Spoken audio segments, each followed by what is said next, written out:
우리 다 같이 사도신경으로 신앙 고백하겠습니다. 전능하사 천지를 만드신 하나님 아버지를 내가 믿사오며 그 외아들 우리 주 예수 그리스도를 믿사오니 이는 성령으로 잉태하사 동정녀 마리아에게 나시고 본디오 빌라도에게 고난을 받으사 십자가에 못 박혀 죽으시고 장사한 지 사흘 만에 죽은 자 가운데서 다시 살아나시며 하늘에 오르사 전능하신 하나님 우편에 앉아 계시다가 저리로서 산 자와 죽은 자를 심판하러 오시리라. 성령을 믿사오며 거룩한 공예와 성도가 서로 교통하는 것과 죄를 사하여 주시는 것과 몸이 다시 사는 것과 영원히 사는 것을 믿사옵나이다. 아멘. 우리 찬송가 536장입니다. 죄짐에 눌린 사람은 찬양드립니다. 536장입니다.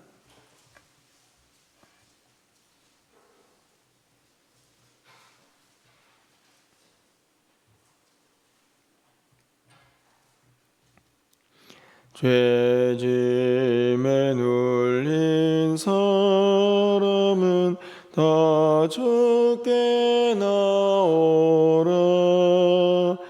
주 말씀을 의지할 때에 곧 평안 얻으리. 의지하세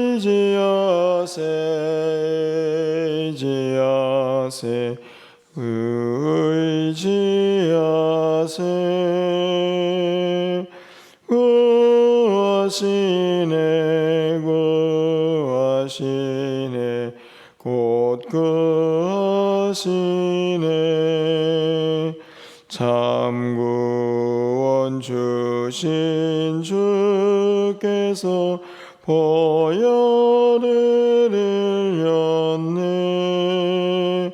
능같이 이게 피에 온몸을 잠그세. 의지하세 주 의지하세.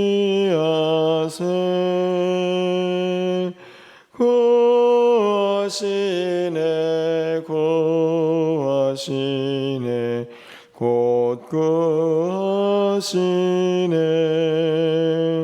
길 되신 우리 구세주 늘 인도하시네. 너 지체 말고 믿으면 참복을 받겠네.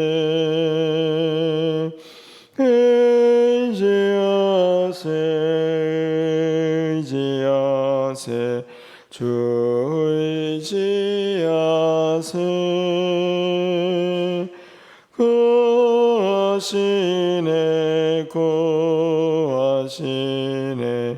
곧 구하시네.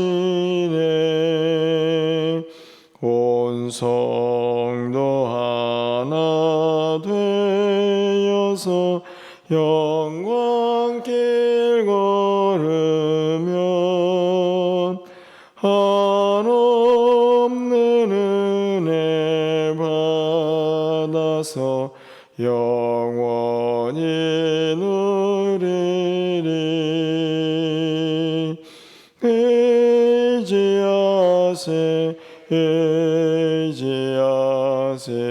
주 의지하세.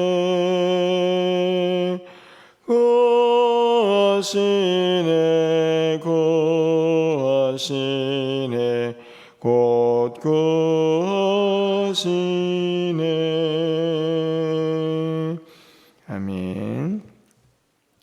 오늘 하나님 말씀은 고린도전서 1장 10절에서 17절까지 교독하겠습니다.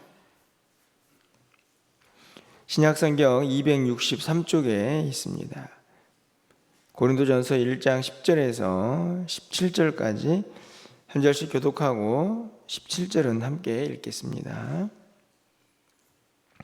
형제들아, 내가 우리 주 예수 그리스도의 이름으로 너희를 권하노니 모두가 같은 말을 하고 너희 가운데 분쟁이 없이 같은 마음과 같은 뜻으로 온전히 합하라.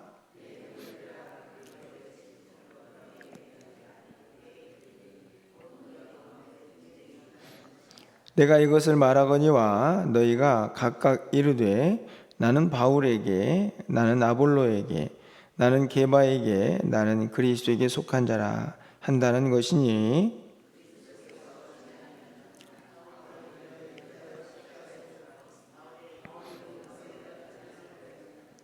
나는 그리스도와 가이오 외에는 너희 중 아무에게도 내가 세례를 베풀지 아니한 것을 감사하노니,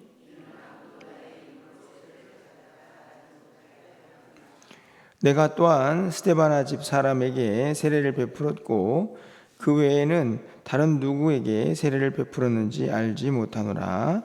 그리스도께서 나를 보내심은 세례를 베풀게 하려 하심이 아니요 오직 복음을 전하게 하려 하심이로되, 말의 지혜로 하지 아니함은 그리스도의 십자가가 헛되지 않게 하려 함이라. 아멘.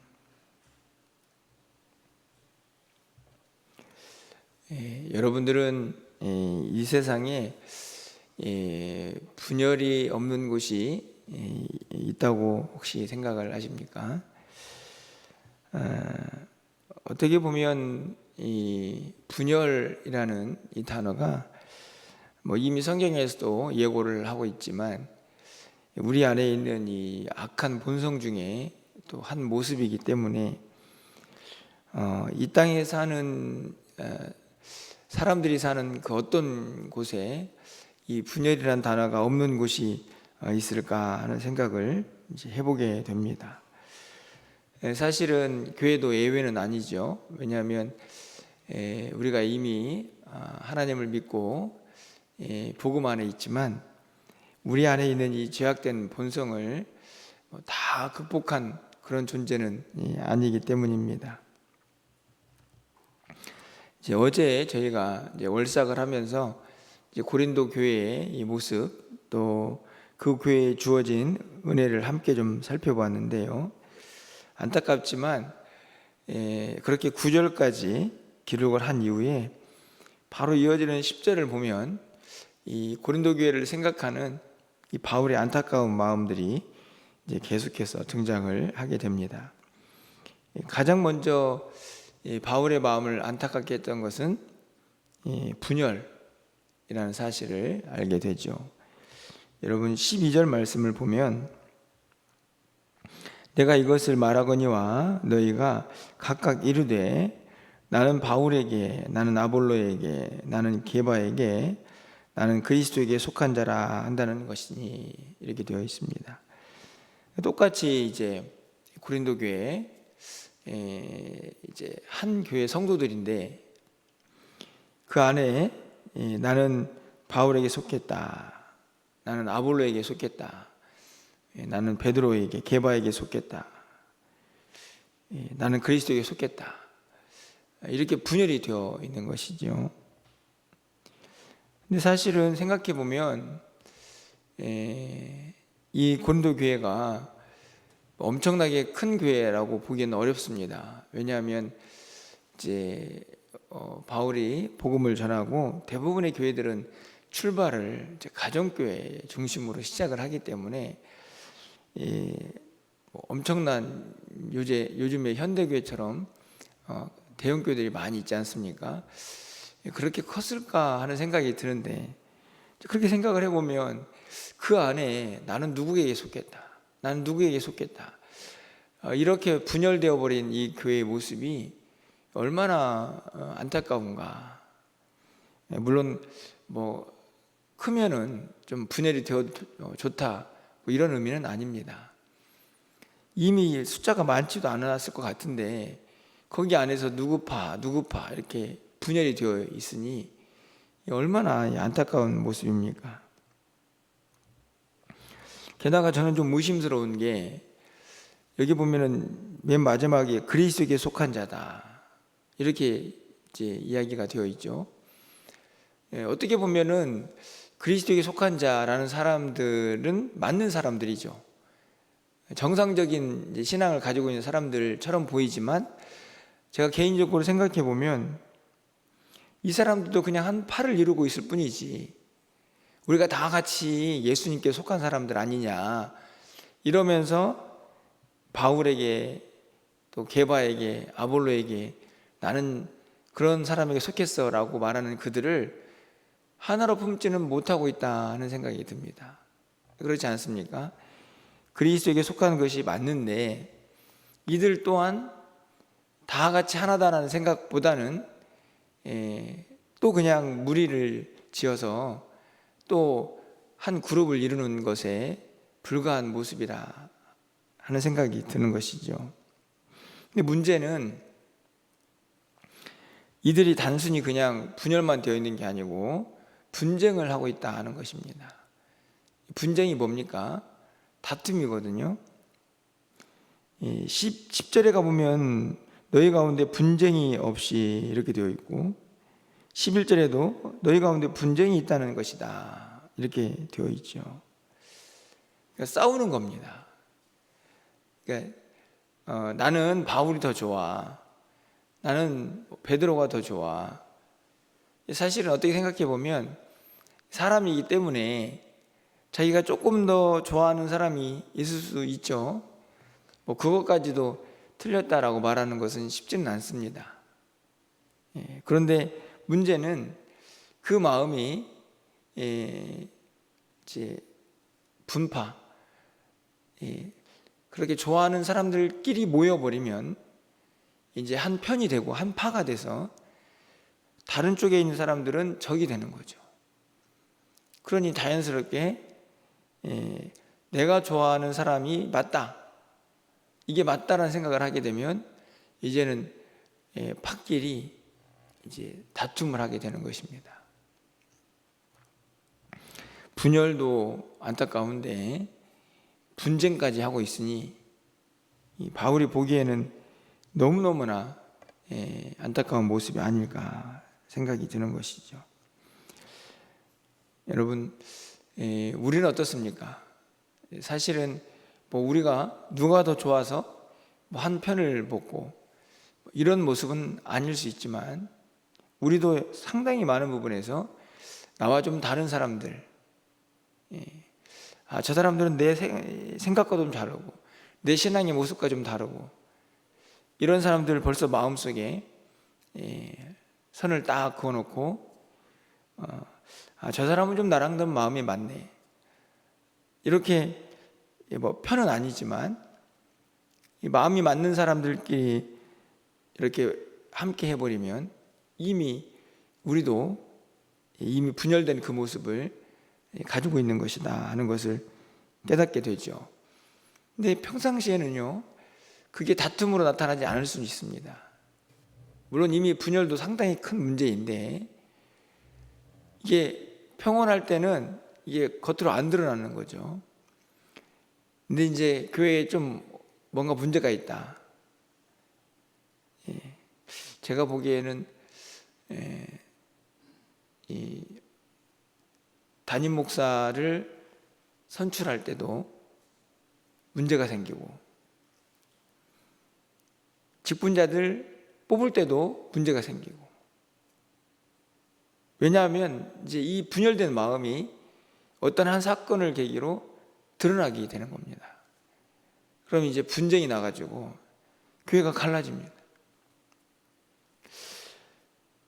한국 교회 모습들을 보면 정말 그냥 인간인 저도 보면 막 눈물이 날 정도로 안타까운데 정말 하나님이 보시면 어떤 마음이실까?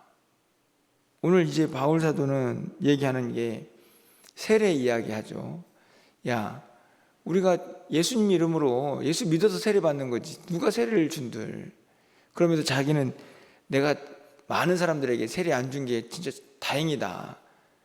그러니까 이제 세례도 문제가 됐던 됐을 것 같습니다. 나는 베드로에게 받았다, 나는 바울에게 받았다. 세례 받은 사람, 근데 누구의 이름으로 세례를 줍니까? 예수님 이름으로 세례를 주는 것인데 그 세례를 준 그 사람에 속한 사람처럼 생각을 하고 모여 있으니 이게 얼마나 안타까운 일인가 하는 거죠. 이 세례뿐만이 아니고 결국에는 이 복음이 뭐냐에 대한 문제를 바울이 그들에게 말하지 않을 수 없었던 것 같습니다. 여러분 17절 말씀 보면 그리스도께 나를 보내심은 세례를 베풀게 하려 하심이 아니요 오직 복음을 전하게 하려 하심이로되 말의 지혜로 하지 아니함은 그리스도의 십자가가 헛되지 않게 하려 함이다. 이 말은 무슨 말이냐면 너희가 그렇게 분열되고 누구파 하면서 또 세례를 중요시 여기지만 그 세례가 진짜 중요한 거냐? 복음을 듣고 예수를 믿는 것, 그것 때문에 세례를 받은 건데 세례 받았다고 분열이 되면 그 세례의 가장 핵심이었던 그리스도, 그 복음은 무슨 의미가 있느냐? 맞지 않습니까? 더 쉽게 말하면 너희가 한 예수님 믿고 한 세례 받았고 한 하나님 믿으면서 그렇게 갈라져 있으면 그게 진짜 올바른 거냐? 그게 진짜 믿음이냐? 그게 진짜 복음이냐? 이렇게 질문을 하고 있는 거죠. 10절 말씀을 다시 가서 보시면 형제들아 내가 우리 주 예수 그리스도의 이름으로 너희를 권하노니 모두가 같은 말을 하고 너희 가운데 분쟁이 없이 같은 말, 마음, 같은 뜻으로 온전히 합하라. 여기에 보면 온전히 합하라. 이제 진짜 하나가 되라는 뜻이거든요. 그것을 위해서 꼭 필요한 게 있습니다. 무려 3가지나 있는데 같은이라는 단어로 수식되어 있는 말입니다. 보시면 모두가 같은 말, 그리고 같은 마음, 같은 뜻. 저는 이 10절을 보면서 우리가 정말 생각하고 바라봐야 될 모습이죠. 그런데 참 쉽지는 않겠다. 그렇죠? 아니 이렇게 삶이 다르고 연령층도 다양하고 그 다음에 하나님을 섬기는 모습도 다 다양한데 어떻게 같은 말을 하고 어떻게 같은 마음을 갖고 어떻게 같은 뜻으로 살까? 이런 생각이 들기도 합니다. 여러분들 어떠신가요? 10절 읽으시면서 그래 나는 할 수 있어. 우리 교회는 이런 교회 될 수 있어. 우리는 이런 교회야. 이렇게 말하기가 결코 쉽지 않다 하는 생각이 듭니다. 그러면 성경은 너희들은 도저히 불가능한데 내가 이상을 하나 딱 보여주니까 그거 그냥 늘 바라만 보면서 아이고 왜 안 되냐 이렇게 아쉬워만 하면서 살라고 이렇게 말씀을 주시는 걸까요? 여러분 어떻게 생각하십니까? 사실은 많은 부분에서 이건 우리가 참 하기 어려운 건데 너무 이상적이다. 제가 이 말씀을 읽으면서 떠오르는 한 구절이 있었습니다. 이게 뭐냐면 항상 기뻐하라, 쉬지 말고 기도하라, 범사에 감사하라. 하나님 저희가 어떻게 항상 기뻐합니까?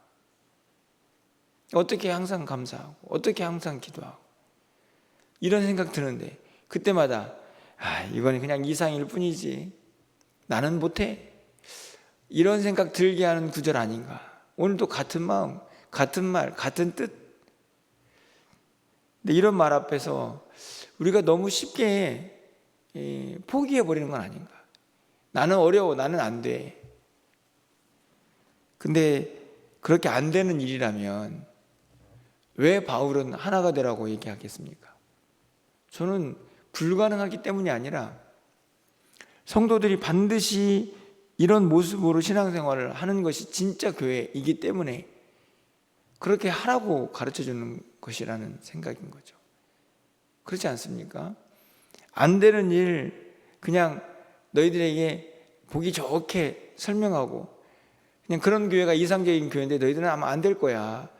이런 생각으로 편지를 쓰지는 않았을 거라는 말입니다. 어렵지, 힘들지. 하지만 진짜 복음 안에서 예수 믿는 사람들은 이렇게 살아가는 거야. 이렇게 가르쳐주고 있는 거죠.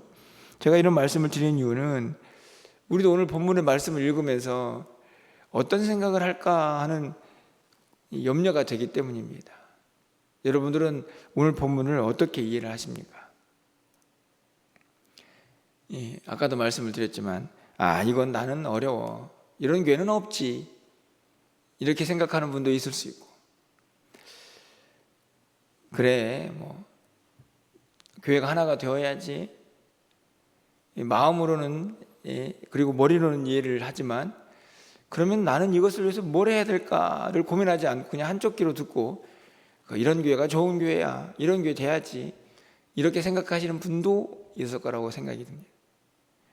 하지만 앞에 두 가지는 틀리다, 저는 틀렸다고 생각합니다. 가장 중요한 것은 내가 이렇게 복음으로 하나가 되는 교회, 같은 마음, 같은 뜻, 같은 생각을 가지고 온전히 하나가 되는 교회를 위해서 나는 뭘 포기하고, 나는 어떻게 살고,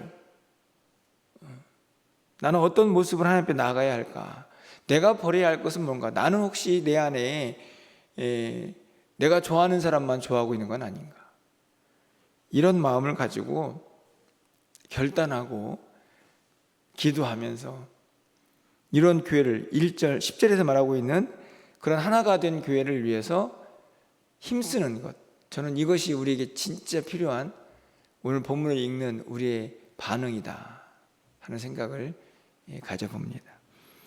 제가 세 가지를 말씀을 드렸는데 여러분들은 몇 번째에 속하기를 원하십니까?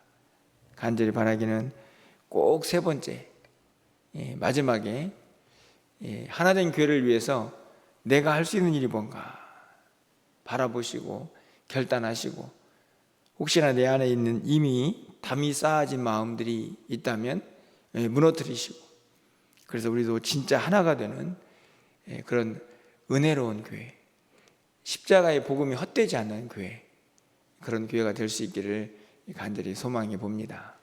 여러분, 늘 말씀을 드리지만 우리의 힘으로는 사실은 어렵죠. 그렇기 때문에 성경에서는 항상 누구의 도움을 구하라고 말씀합니까? 성령님, 하나님 도움 구하라고. 하나님 도와주십시오, 성령님 도와주십시오, 우리 안에 계신다고 하시는데, 제가 온전히 하나 되는 교회 이루고 싶습니다. 제 마음속에 있는 이 약한 마음들, 분열된 마음들, 다친 마음들 다 열고 온 성도들을 하나로 마음속에 품기를 원합니다. 도와주십시오라는 그 간절한 기도를 할 때에 여러분, 하나님 외면하시겠습니까? 성령님 외면하시겠습니까? 우리를 도와주시겠다고 분명히 약속을 하셨는데요. 여러분 모두가 이 믿음 안에서 여러분 꼭 기도하시면서 안 된다, 어렵다 포기하지 마시고 이 하나됨을 위해서 함께 달려갈 수 있는 우리 모두가 되시기를 바라고, 여러분 그 중심에 저는 이 새벽 기도에 용사들이 있다고 저는 확신합니다. 다른 분들은 상관없다가 아니고 우리는 기도로 하루를 시작하지 않습니까? 우리가 마음을 모아서 하나님, 우리 온 교회가 하나 되게 하여 주옵소서, 그렇게 기도로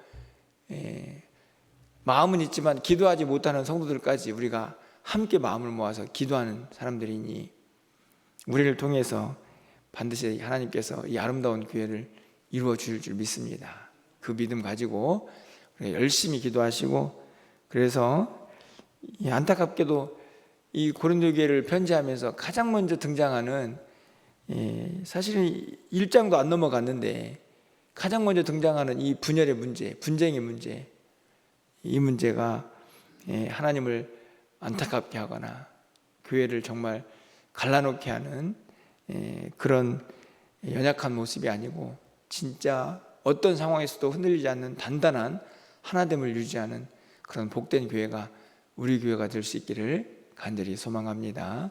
여러분 그 믿음 가지고 꼭 기도해 주시고 우리 모두가 함께 그런 교회를 이루어가는 일에 잘 사용될 수 있기를 주님의 이름으로 간절히 축원을 드립니다.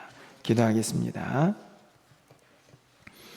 사랑의 하나님, 고린도 교회를 생각하면서 바울이 가장 먼저 들었던 첫 번째 문제가 분열이고 분쟁이었다 생각하니 얼마나 안타깝고 또 답답했을까 생각해 봅니다. 그렇게 복음을 전해서 교회가 하나가 되기를 소망했을 텐데 이미 교회는 누구파로 갈라져 있으니 그 소식을 들은 바울이 얼마나 답답했을까, 안타까웠을까를 생각해 봅니다. 하지만 정말로 안타까워 하시는 분이 우리 하나님이시고 그 복음의 또 핵심인 예수 그리스도 그 말씀, 그 십자가가 아니었을까 생각합니다. 하나님, 혹시나 우리 안에 그런 분열된 마음, 그런 마음이 있다면 하나님 다 내려놓게 하여 주시고 십자가의 복음 안에서 온전히 하나가 되는 귀한 역사가 우리 가운데 있게 하여 주시옵소서. 같은 마음, 같은 말, 같은 뜻을 가지고 온전히 하나가 되어서 주님께서 맡긴 사명을 위해서 함께 달려갈 수 있는 우리 귀한 멸류관 교회가 되게 하여 주시옵소서. 기도하게 하시고 성령의 도우심을 구할 때마다 하나님 우리를 외면하지 마시고 우리의 기도를 들응답하여 주셔서 하나님 안에서 진정한 하나됨을 경험하는 우리 모두가 되게 하여 주시옵소서. 오늘 한날 우리의 모든 삶을 주관하여 주시고 무엇보다도 또 지방선거로 또 일꾼들을 뽑을 준비를 하고 있는 이 나라 이민족 가운데도 은혜를 베풀어 주셔서 하나님께서 원하시는 귀한 유정자들 세워질 수 있도록 주께서 친히 간섭하여 주시옵소서.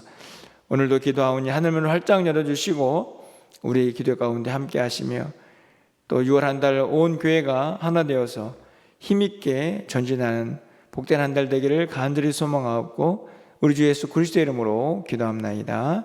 아멘.